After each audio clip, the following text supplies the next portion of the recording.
Hello, everyone. This is the Sports Wrap with Michael Kravitz, and I will have a special guest today. My good friend Corey Cunningham will be joining the show. Hi all. I'm glad to be here today.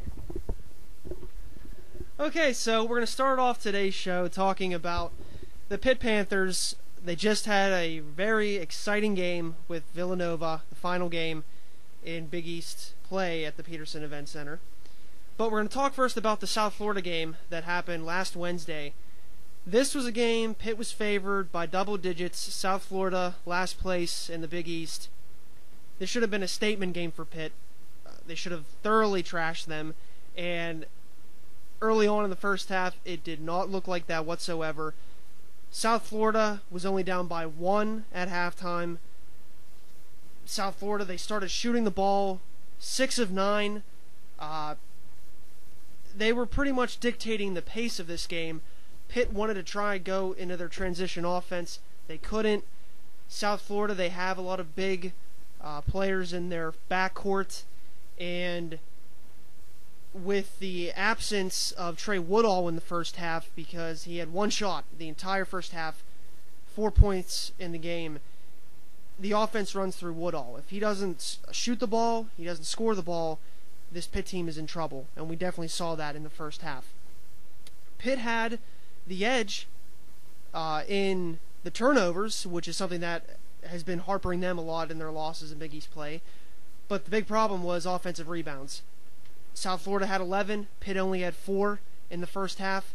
They needed to change that in the second half, and they answered South Florida with a 7-0 run with about 15 minutes to go in the second half when South Florida had a 2-point lead.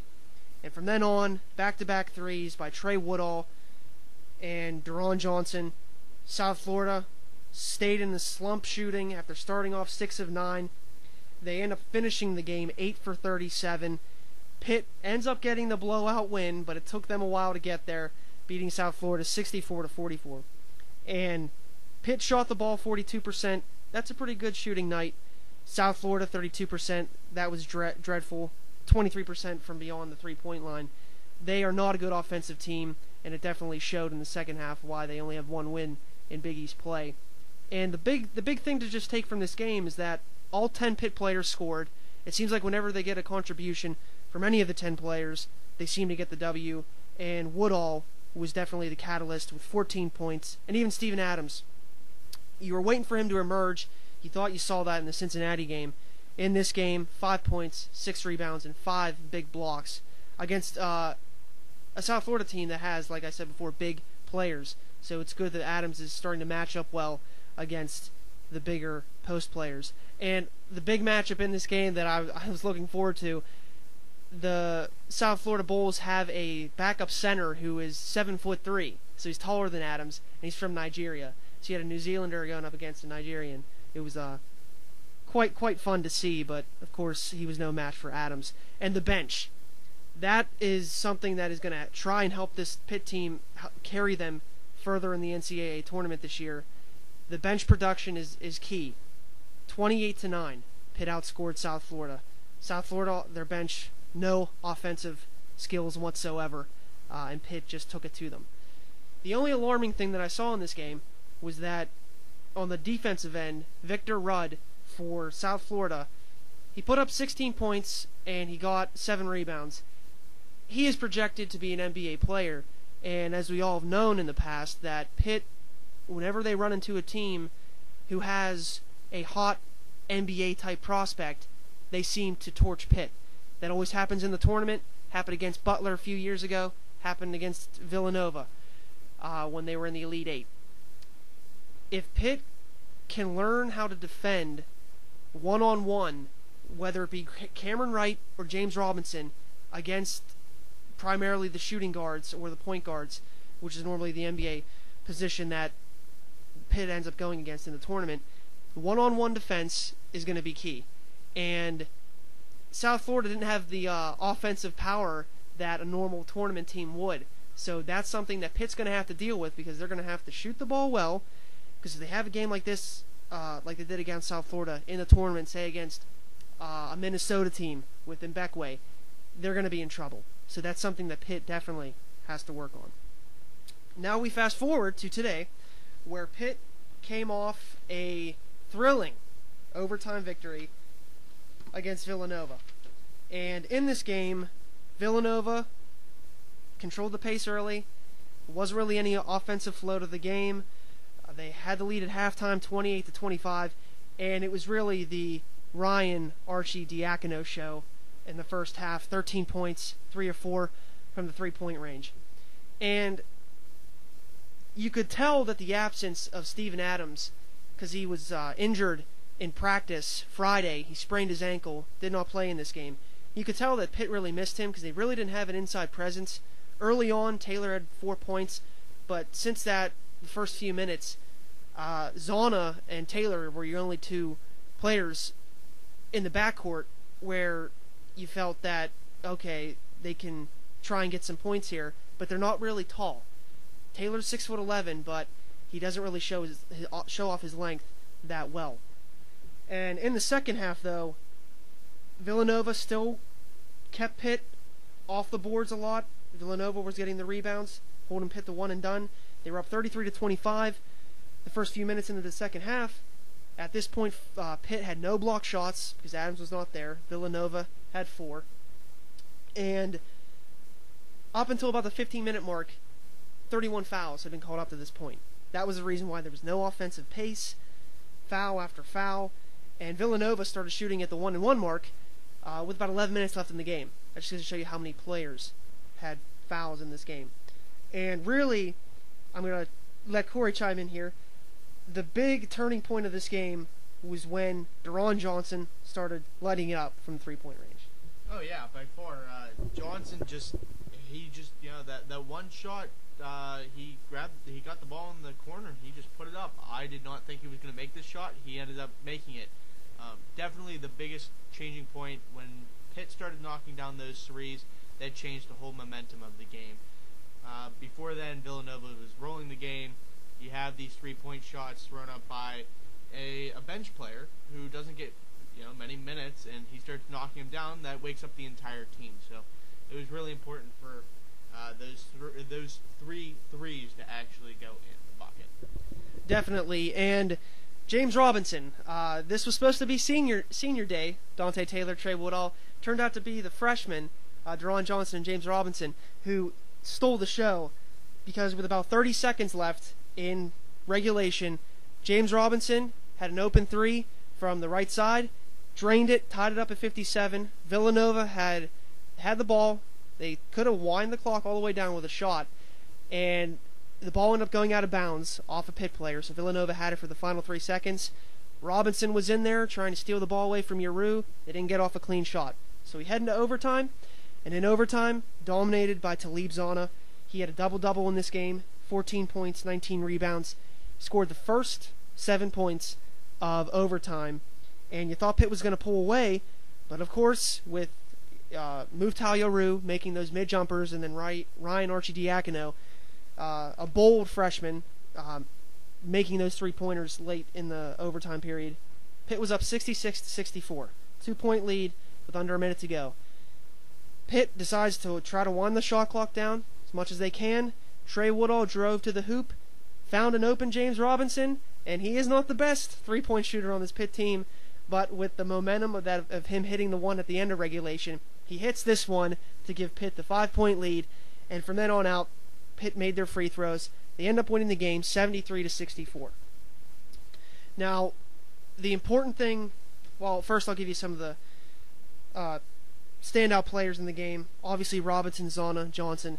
Trey Woodall had a big senior day, double-double, 11 assists, 13 points, and Pitt out-rebounded Villanova 41-28. With this win, Pitt now will definitely improve their seeding. They still have a game to go left at DePaul. Right now, they are in 4th place with a half-game advantage over Notre Dame and Syracuse. The reason why it's so important is that with the Big East Conference Tournament coming up next week, you have the single bye and the double bye. Pitt has not fared well with double byes in the past. I don't want you to fact-check me on this, but I believe Pitt has not won a game No, my mistake. They've only won once when they've had the double bye since it was introduced in the Big East tournament. Other times they seem to lose to teams that have played the few nights before. Pitt holds the tiebreaker over Syracuse by beating them at the Peterson Event Center earlier. Notre Dame, though, holds the tiebreaker over Pitt. Notre Dame, their final game of the year is at Louisville. That's going to be a tough game. Remember when those two teams played in the 5 overtime game? That was a barn burner, and Louisville's going to be out for revenge in that game. So I do not expect Notre Dame to win, and I expect Pitt to hold their ground. No upset at DePaul. So Pitt would get the 4th seed in the double bye in the tournament. Maybe it'll work out for this team because this team, the way they play, they grind you out. They're not going to shock you with any offensive power. Their go-to guy is Woodall. So this double bye might help this Pitt team and propel them into a better seed in the tournament. So now we will be talking about the Pittsburgh Penguins. And they had quite a week. Last Sunday, at home against the Tampa Bay Lightning, Fleury was in net. Strong, solid performance for the first period. Penguins were up 3-0. They let Tampa Bay sneak back into it midway through the third period when it was now a 4-3 game. The Penguins had a slight edge, but they were able to hold on, getting the empty net goal at the end to give them the win 5-3. In this game, this was the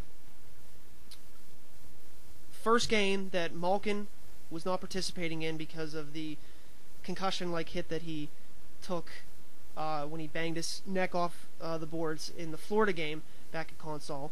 So Dan Bylsma, this was a risky move. He decided to juggle up the lines a bit.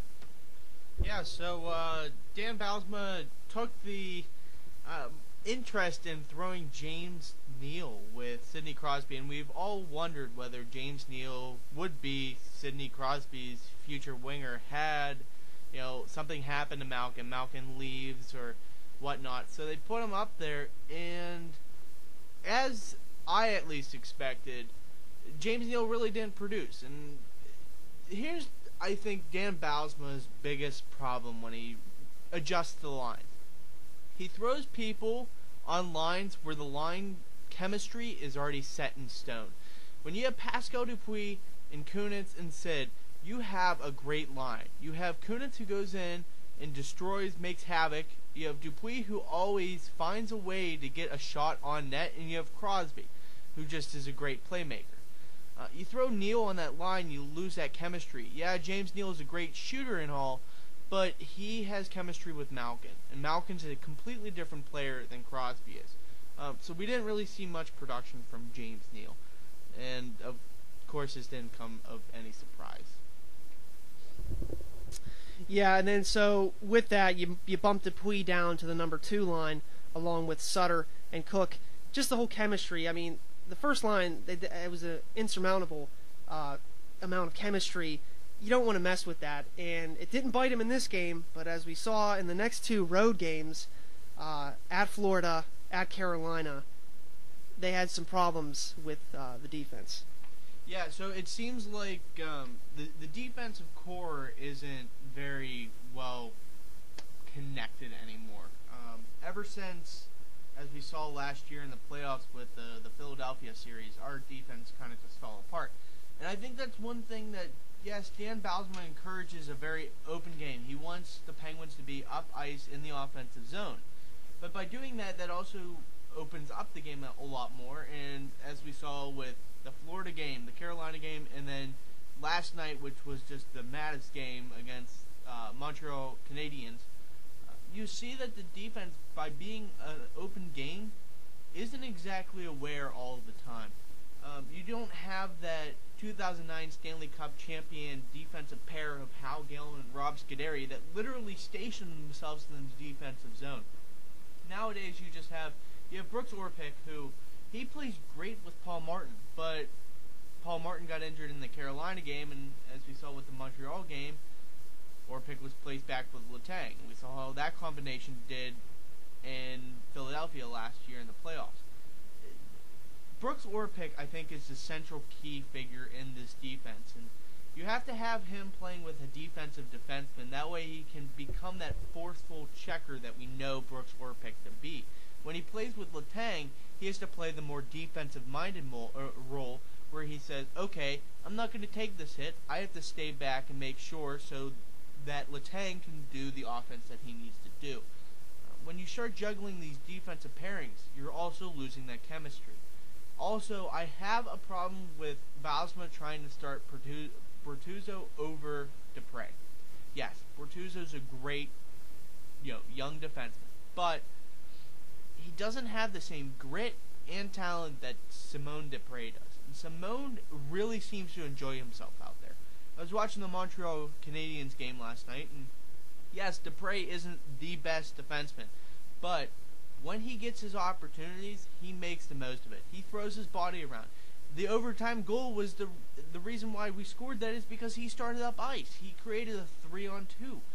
Dupre is a great young defenseman. I can see him really interjecting himself into this lineup every night. But with Bylsma mixing up the line so often, you never really know. Yeah, I definitely agree. And with the defense, I think the one game on this road trip that really concerned me was the game against Carolina. Fleury was in net. Every single one of Carolina's goals started from behind the net. And I think that's where you need, like you said, Hal Gill. The Penguins have not had a big, tough, tall, enforcing defenseman since the Stanley Cup run. You need that type of player, I think, to help your team advance further in the Stanley Cup playoffs. Eric Staal, he was involved in every goal in the Carolina game. Superstar players are going to get the job done against defensemen who are not veterans, who are not big, strong guys, with, how you said, Bortuzzo. And then even if Dupre's in there, I'm not sure if they'll be able to handle, come playoff time, all the different strategies that these other coaches are throwing at them, because right now I see that as a problem. And hopefully they can get that fixed in the future. And one of the big things that I thought storylines coming into this week was the fact that Michael Therrien, coach of the Canadiens, facing for the first time the Penguins as an opposing coach since he coached them to the Stanley Cup final in 2008, and Penguins visiting the Hurricanes for the first time this year, Jordan Staal facing his former team. And I was expecting it not to really be a bad blood between the two teams, because obviously Staal wanted to leave. He didn't want to be the shadow for the next 10 years of his career behind Malkin and Crosby. And in the game, logged about 20 minutes of ice time, a couple blocked shots, and had a few shots on goal. Didn't contribute at all in any scoring. And I was surprised. I thought Orpik would have tried to line him up for a hit, but none of that happened. What did you think about Staal facing the Penguins? Stahl's a good player.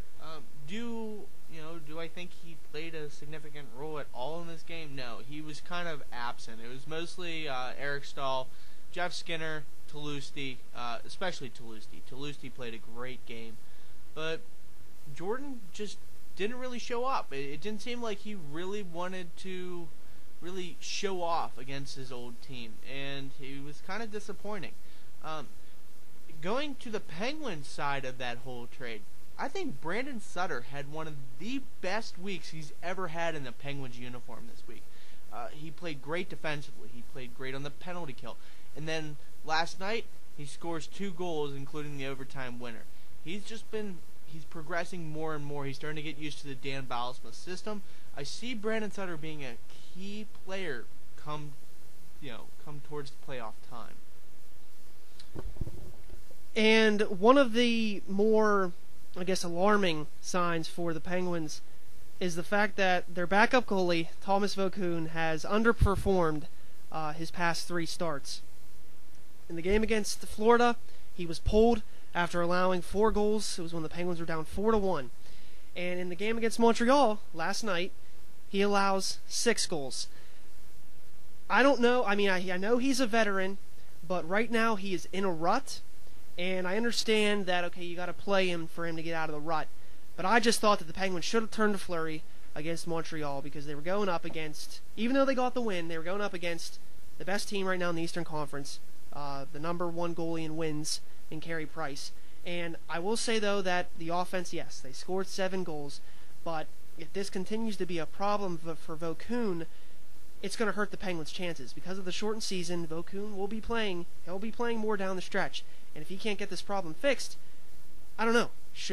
Maybe the Penguins try and trade for a goalie? Should they try and find someone on the free agent market? I don't know.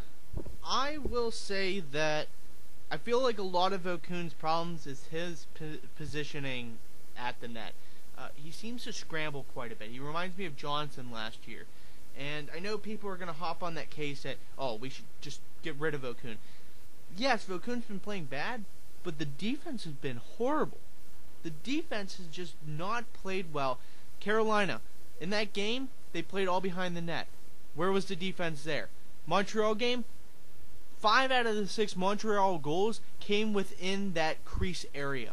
The only one that wasn't was that long shot by Brian Gionta, which by far was one of the worst goals I think I've ever seen Vokoun let in, because he literally just stood there, had no idea what was going on.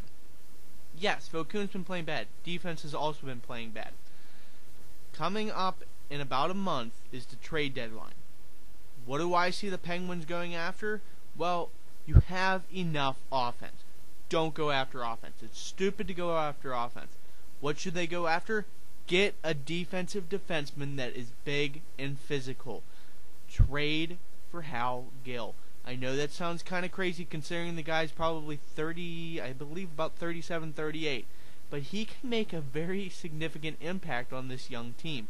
Yes, they just signed Mark Eaton. Mark Eaton's a great defenseman, but Mark Eaton is literally just a shot-blocking kind of guy. He played well last night. He had a couple block shots, but there were certain times where, not playing for a year really affected him. He seemed kind of lost on the ice. He was looking around, looking for the puck, and he didn't really know where it was.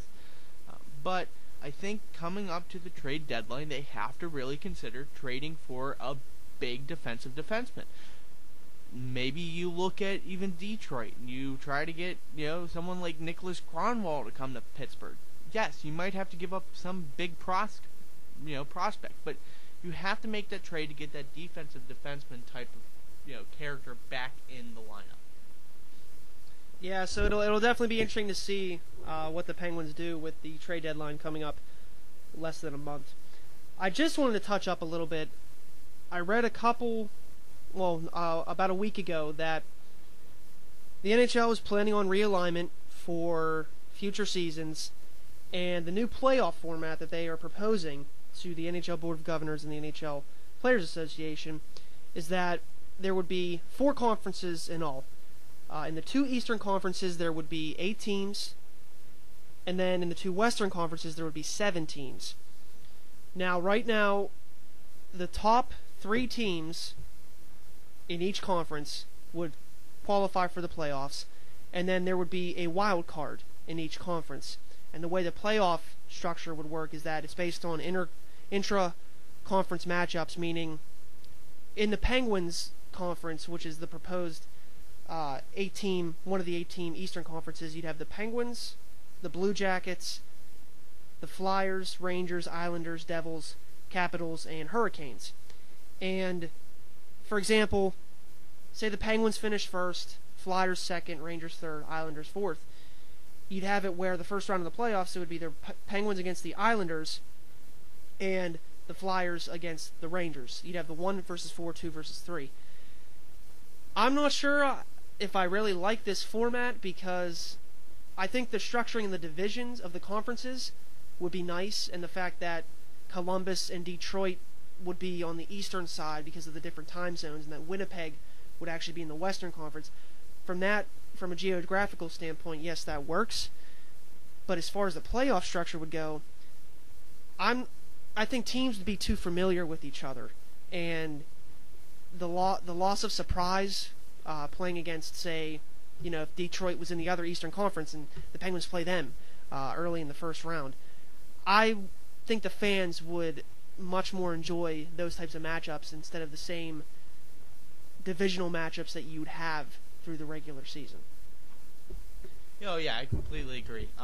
You lose that surprise factor. I don't like this realignment at all. I think if you're going to realign anything, kick Columbus or Detroit into the Eastern and kick Winnipeg out of the Eastern into the Western. I think that's really the only big thing that they need to fix. This whole realignment stuff, I don't like this format.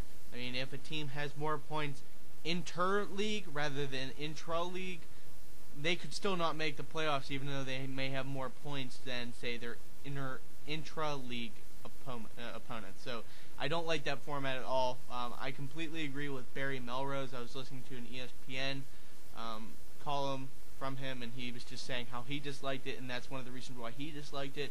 And I'm not one to really agree with Barry Melrose, but he's exactly right. That's not a fair way to do this. Just keep the teams how they are. Just bring either Detroit or Columbus, most likely Columbus into the Eastern, and kick Winnipeg into the Western. Yeah, and they were saying today, Matt Cook of the Penguins was saying that it's still a long way to go, and they were saying that the proposal is more than likely going to be turned down. So I assume that if there were to be any change, it would just be swapping two teams in the conferences, Columbus and Winnipeg. Well, now we're going to switch topics to the all-so-mighty Pittsburgh Pirates. Spring training started last Saturday, and started off good for the Pirates. They got that win against Tampa Bay Rays. Of course, you don't really want to put too much stock into the results of spring training. But this week of Pirates baseball in Bradenton, Florida, quite possibly had to be some of the worst baseball played so far in spring training history for the Pirates. Like I said, it started off good, won their first two games, but since then they've lost 7 in a row. I understand that you're putting in players to see what they're going to give you, any surprise players, to make the team. You're not going to have it's not your starting lineup in one whole game just yet at this point in spring training. But some of the things to point out, some of the positives from this week. Jose Tabata in the game against the Minnesota Twins, he got a home run. Looks like he's come into camp. He's lost about 10 to 15 pounds. It looks a lot quicker. That was a big thing, trying to change his work ethic from last year. So he's trying to prove to Hurdle that he can be an asset to the Pirate outfield. And other than that, you had some good performances from Brandon Inge against the Red Sox. He went 2 for 3. Gabby Sanchez, Friday in a split squad game, 3 for 4. Gave you a 2-run homer. But aside from all, that was pretty much the only offensive highlights. The pitching was really bad. Wandy Rodriguez in the game against Tampa Bay, where the Pirates lost 8-2, 2 innings pitched, gave up a couple hits, an earned run. Grilly, 1 inning pitched, 3 hits, 2 runs. And A.J. Burnett, 2 innings pitched, 3 hits, 4 runs. Not a very good outing by any of the Pirates' pitchers. And I know it's spring training, but still, you don't like to see that happening. And then Thursday, what a bad game it was against the Red Sox. It was a watered-down lineup, and they lose the game 16-6. Jameson Taillon started it. He showed some good stuff, 2 innings pitched, 3 strikeouts. But Jonathan Sanchez, Tony Watson. Jonathan Sanchez signed a minor league deal. He was trying to come in to either get a spot in the bullpen or even make the 5th spot in the rotation. Only pitched 2/3 of an inning, 3 hits, 4 runs, 4 walks. Not very good. And Tony Watson, just as equally bad, 2/3 of an inning, 5 hits, 4 runs.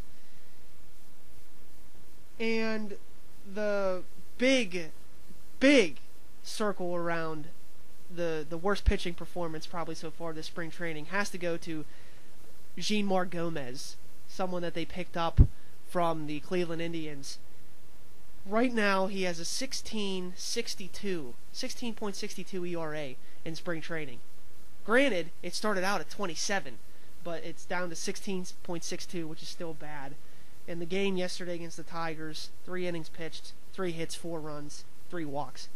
Not good stuff you want to see coming off of a signing that could possibly, sneak their way into the bullpen. It's not looking like he's going to amount to anything early in spring training. But something I want to touch up on is Jeff Karstens. He recently had some tightness in his right biceps, so he has not been able to pitch yet in any spring training game. He has gone through a couple of bullpen sessions, and really, Pirates pretty much said that they were done with him after this year. They did not choose to re-sign him. They brought Francisco Liriano in, but when that deal started to fall through, then they decided to bring Karstens back because no other team went out there to try and get him. Corey, what do you think? I mean, because Karstens has turned out to be solid, but what do you think he would add to this team this year? Well, the same thing he always added to every other team. He added that quality third, fourth, or fifth starting position. He's a solid guy. You just have to worry about his injuries. He's a great pitcher. His ERA's been low. He has one of the craziest curveballs in the league. It only goes at about 69 miles per hour. But the guy's a good pitcher. It's just the fact of, can he remain healthy? And that's a big question right now. You don't know. Last year he missed quite a bit of time because of injury, and when he came back he wasn't the same. Do I see him making the rotation as, number 3, number 4? No. Do I see him fighting for a number 5? Yes. If he doesn't make the number 5, you have to have him in the bullpen. He's a solid guy to come out of the bullpen. But we'll see. We'll see if he can even make spring training. Yeah, the stats definitely show that he has been solid, whether he be the 4th or the 5th starting pitcher. Past 2 seasons. ERA, 3.59. That's what I would take. That's what you might expect from a number 4, number 5 guy. And in 2011, he only walked 1.7 batters per 9 innings. Very low rate. And his home run rate was lowered last year. So he definitely has some questions about his durability to see if he can actually go a full year without being injured. But I think if he does stay healthy once the season begins, and depending on when Liriano and Morton comes back, I think he will definitely do an adequate job in that rotation. Well, now we're going to get into our final topic of the show, and that's the Pittsburgh Steelers. They started restructuring deals this week, something that they needed to do to get under the salary cap. March 12th is the deadline. The NFL, they decided to vote that the salary cap for this year would be $123 million, and that would also be the cap for the next few years to come. It started off with Lawrence Timmons restructuring his contract, and he had 4 years left on his contract up to this point, and he was due about $5.375 million this year. They decided to put $4 million of that in bonus so that they could save another $3 million in cap room. This restructuring all started with Tom Brady and his deal that he signed with the Patriots, signed for less money. So, of course, being the astute quarterback that Ben Roethlisberger is, he wanted to do the same thing, help out his team. So his contract was restructured.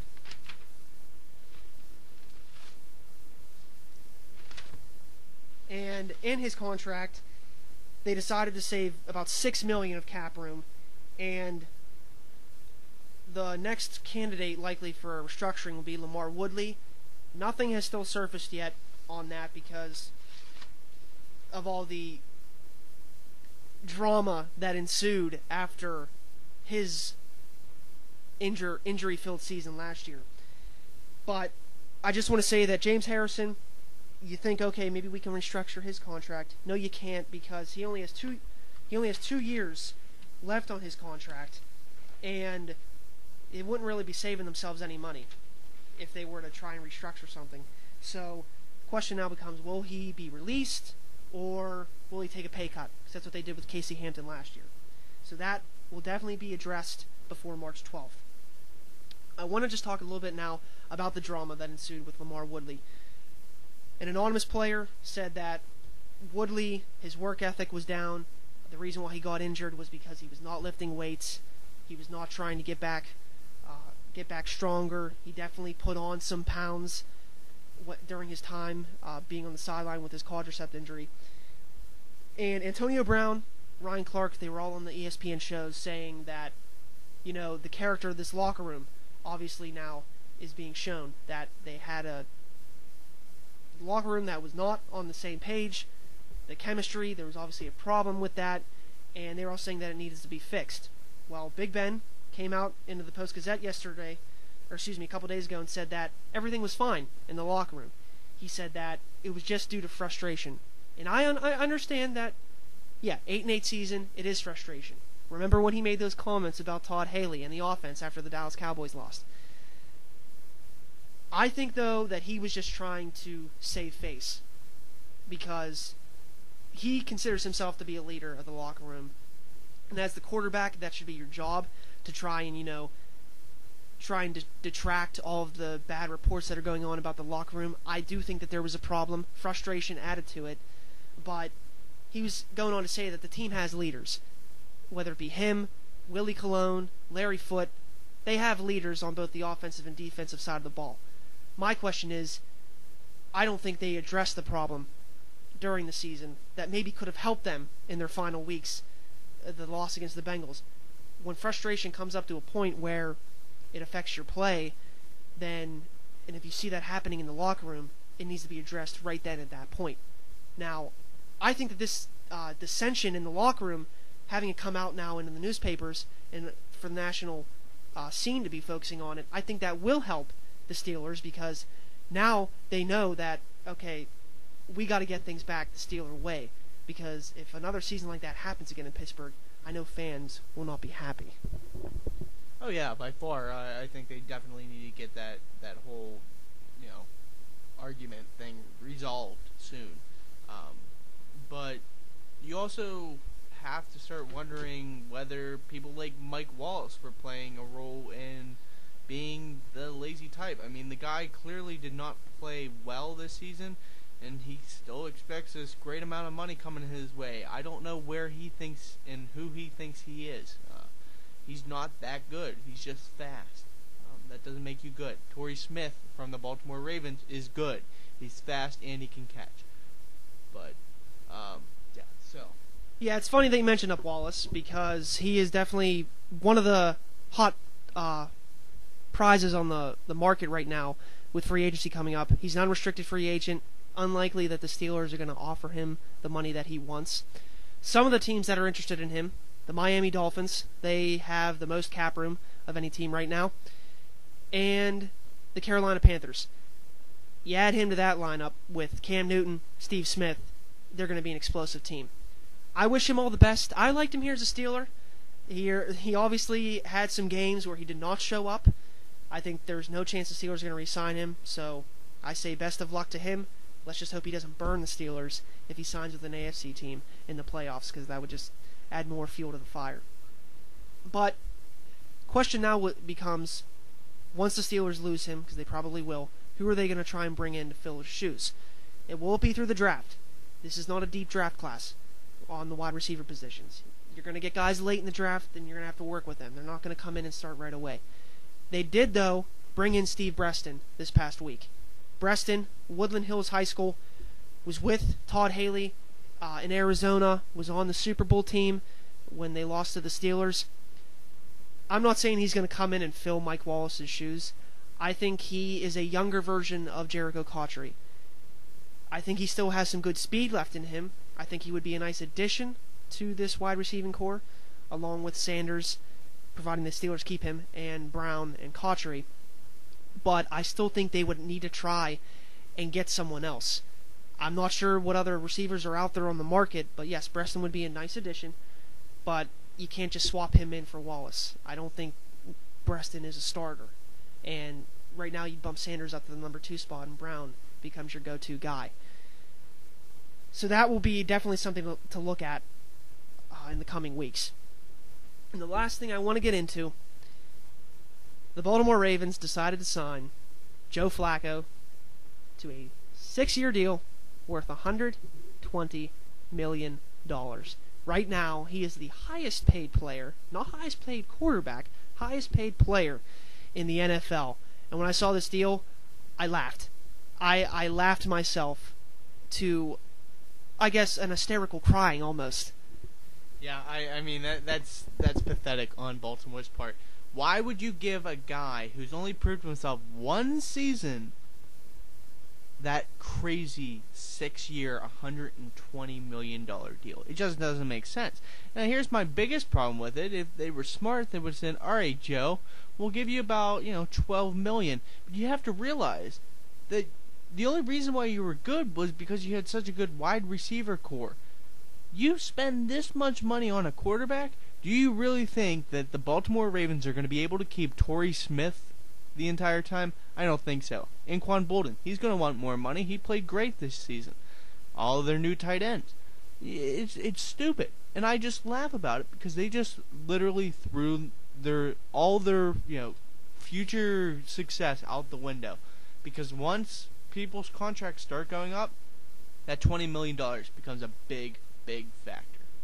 Yeah, and don't get me wrong, he should have been re-signed. I mean, he's played. He should have had a good contract, a good hefty contract. Made it to the playoffs every single year since he's been drafted. Last year, yes, aside from the Lee Evans drop pass, you could say, okay, they would have went to the Super Bowl as well. He had a great postseason. I'm not denying that. One of the best postseasons in a long time as a quarterback. But he should not be the highest paid player in the sport right now, with the likes of Drew Brees, Aaron Rodgers. I don't even know if he should be paid as much as Ben Roethlisberger, because I still think Ben's a better quarterback overall, even though Flacco's had the better couple past years. I just think it is a mistake on the Ravens' part, like you said. They have other younger players on that team that they should have locked up sooner. Now the question is, will this contract screw with Flacco's play? I don't think so. I think he is a humble quarterback. He came from a small school, so I don't think this is going to hamper his play. He's not going to get distracted by all those dollar signs. I think that he will still be able to guide the Ravens to future playoffs to come. Not saying that they're going to be back-to-back champs, though, but I think he will still prove to be a valuable quarterback in the long haul. So, yes, signing him to 6 years is good, but the amount was way too high. So, with that will be the end of the sports wrap today. I'd like to thank Corey Cunningham for being on the show, providing the always grateful insight. And on next week's show, we'll be surely talking about any of the Steelers' moves happening. I'm sure they will be releasing a plethora of players. The biggest, James Harrison, will he be one of them? Talking about the Penguins' recent streak of games coming up against Philadelphia, Tampa Bay, and Ottawa. Yes. So we'll be looking forward to that. And the regular season for the Big East will be coming to an end, so we'll be talking about Pitt's game against DePaul and what the seeding will look like for the Big East Conference Tournament. And we'll be getting into the Pirates spring training. Not going to, like I said, put too much into the stats for that, but just to see any of the impact performers, any guys that are kind of opening Hurdle's eye there and can make a run at making this team. So we'll have all that to look forward to, and we'll probably get into a little bit about the other NHL up to the point, because it'll be halfway through the season. I'll be talking about some of the other NHL teams that are off to a good start, see if the Blackhawks can keep their point streak going, which they just now increased to 22 games. So that'll be something to look forward to. And I would like to say, too, that this podcast will be going under some reconstruction, so to speak, revamping. I will now add music to this podcast, the beginning and the end of the show. You're going to see more in-depth analysis on the Pittsburgh teams, and you're going to get a much better feel for the game, hopefully through my opinions. So please keep listening, and signing off, I am Michael Kravitz. Thank you again to Corey Cunningham. You just listened to the Sports Wrap.